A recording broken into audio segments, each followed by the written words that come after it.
Alternative art materials will create paint, paintbrushes, glue, and scissors alternatives. You may have things to add color like nail polish, and eyeshadow is kind of like chalk pastel. No paint, no problem. If you have food coloring in gel form or liquid form, this works really well. You can just use it with a brush. You can also dilute it with water for a lighter effect. Add detail and texture with an old toothbrush, dried up marker, a toothpick, or a Q-tip.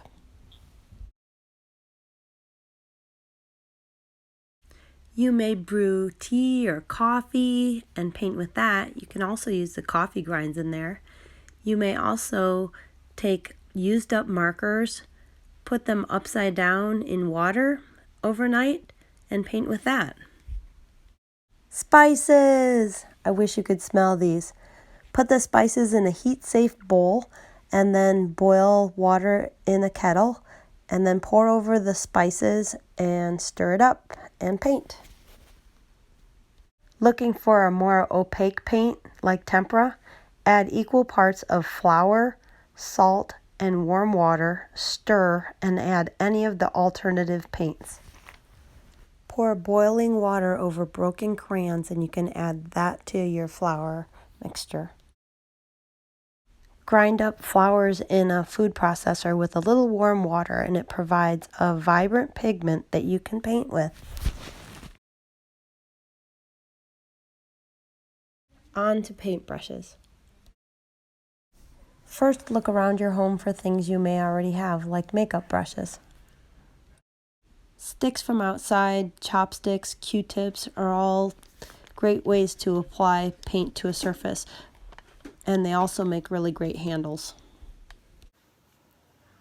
You can break these off with your hands, or you can also use scissors to cut these. You can cut off bristles from things like scrub brushes and brooms, cat and dog hair, human hair. Brush your cat or dog, then take that ball of fur, pull it apart several times until the strands go in the same direction.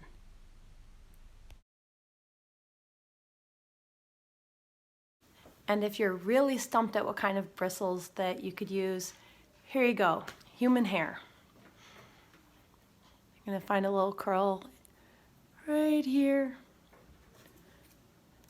And stop! Get parent or guardian's permission before cutting hair. And voila! You can use string or floss to tie all of the strands together going in the same direction.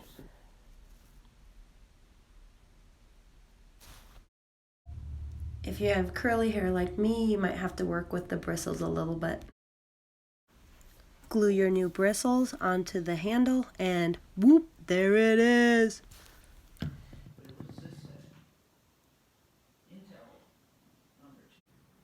For our alternative brushes here, we have, for the bristles, we have twine, a scrub brush, yarn, dog fur, human hair. For the fennel, which is the part that connects the bristle to the handle, we have embroidery floss, duct tape, yarn, and ribbon. And for the handle itself, we have drinking straw, bamboo branch, a stick, and chopstick. No glue, no problem. Let's make some glue.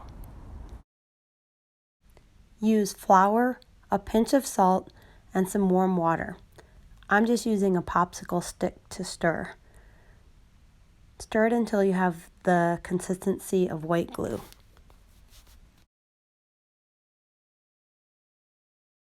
I use this glue for a lot of different art projects. I especially like it for making maracas and piñatas.